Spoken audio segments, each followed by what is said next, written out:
Assalamualaikum warahmatullahi wabarakatuh. Sebelumnya, perkenalkan nama saya Muhammad Ilham Ramadan. Saya dari Humas 4.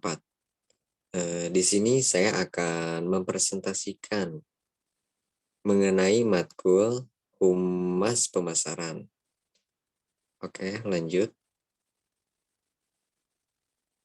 Nah, di sini saya akan mempresentasikan mengenai makalah tantangan dan peluang public relation di era digital. Oke, lanjut.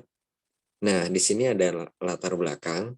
Yang pertama itu digital public relation, merupakan bentuk dari munculnya media baru yang mencakup praktik-praktik media yang menggunakan teknologi digital dan komputer dan lain sebagainya. Kemudian yang kedua ada public relation, adalah fungsi manajemen yang membangun dari mempertahankan hubungan baik dan bermanfaat antara organisasi dengan publik yang mempengaruhi kesuksesan atau kegagalan organisasi tersebut. Jadi, PR itu merupakan kedudukan dalam suatu perusahaan atau organisasi sebagai penghubung antar perusahaan atau organisasi dengan publiknya, menurut Chatliff. Yang ketiga ini digital berasal dari bahasa Yunani, yakni digitus, yang berarti jari jemari. Digital merupakan gambaran dari sebuah bilangan biner atau yang dikenal dengan istilah binar, bit. Kemudian ada humas atau public relation menjadi ikon terpenting di era industri ini, digitalisasi, yang berperan sebagai mediator komunikasi atau media penghubung pesan. Revolusi komunikasi berbasis digital menyebabkan peran humas menjadi sangat penting saat ini. Namun, seiring dengan metamorfosis zaman mengakibatkan banyak disrupsi maupun revolusi yang terjadi dalam era digitalisasi saat ini. Salah satunya adalah revolusi komunikasi. Oke, lanjut. Di sini tantangan dan peluang public relation di era digital. Nah, pada era digital, peran penting public relation adalah membangun citra perusahaan dan memberi informasi sebaik mungkin kepada audiens online ya. Di era ini merupakan kesempatan besar bagi seorang PR untuk melakukan bentuk komunikasi yang terencana baik keluar maupun ke dalam sebijak mungkin gitu. Oke, lanjut.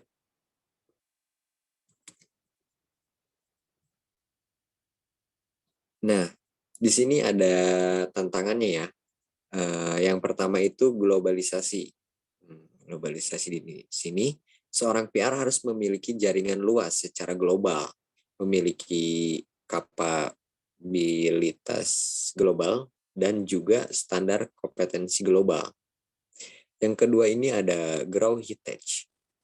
Di sini komunikasi internal sama pentingnya dengan komunikasi eksternal. Terkadang sebagai PR, yang dipikirkan hanyalah mengenai konsumen. Padahal yang seharusnya diajak berkomunikasi terlebih dahulu adalah pihak internal. Komunikasi ini dapat dilakukan secara digital. Yang ketiga ini ada pendidikan. Menjadi PR harus kreatif dan inovatif. Itulah sebabnya PR harus menyukai seni. PR juga harus memiliki banyak imajinasi. Pasalnya, saat pers rilis tak hanya berbentuk tulisan, tetapi juga dapat berbentuk foto. Yang keempat ada recruitment. Sekarang ini praktisi PR tak hanya berasal dari latar belakang ilmu komunikasi, melainkan dari bidang-bidang ilmu lain, seperti itu. Oke, lanjut. Yang kelima ini ada risk.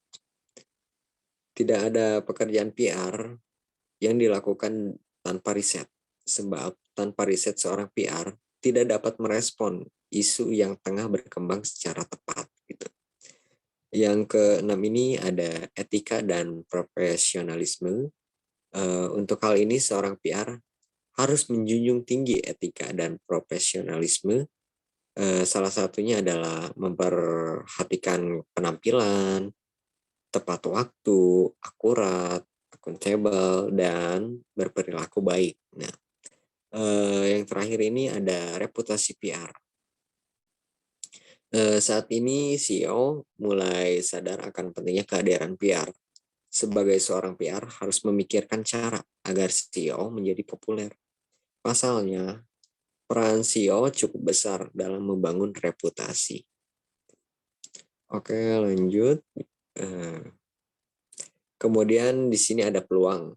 Nah, yang pertama itu konvergensi media tradisional dan digital. Nah, konvergensi media pada umumnya persimpangan media lama dan media baru. Konvergensi media tidak hanya pergeseran teknologi atau proses teknologi, namun juga termasuk pergeseran dalam paradigma industri, budaya, dan sosial yang mendorong konsumen untuk mencari informasi baru. Gitu.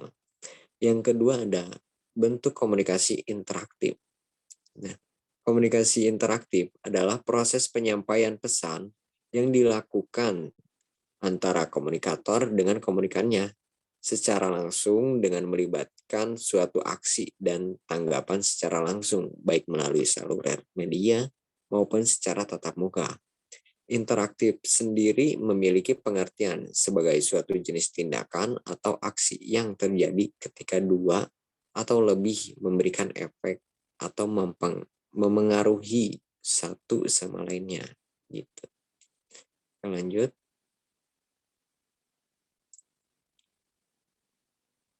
Kemudian yang ketiga ini ada informasi sekarang mengalir dengan cepat dan gratis.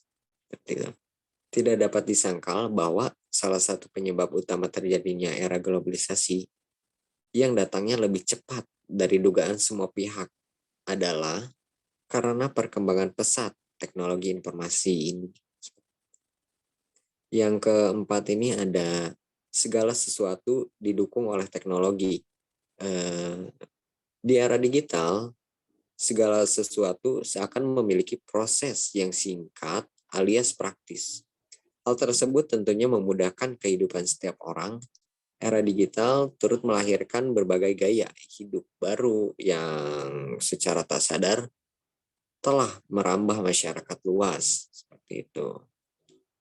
Oke, lanjut.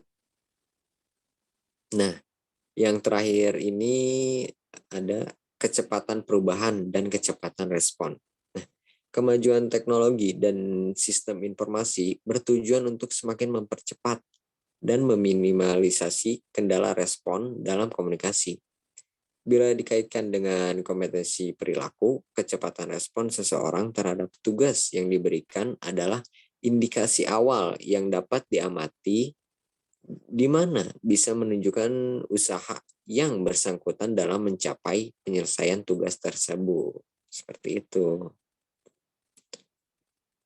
Oke, mungkin cukup sekian dari saya. Kurang lebihnya mohon maaf. Wabillahi taufiq wal hidayah. Wassalamualaikum warahmatullahi wabarakatuh. See you.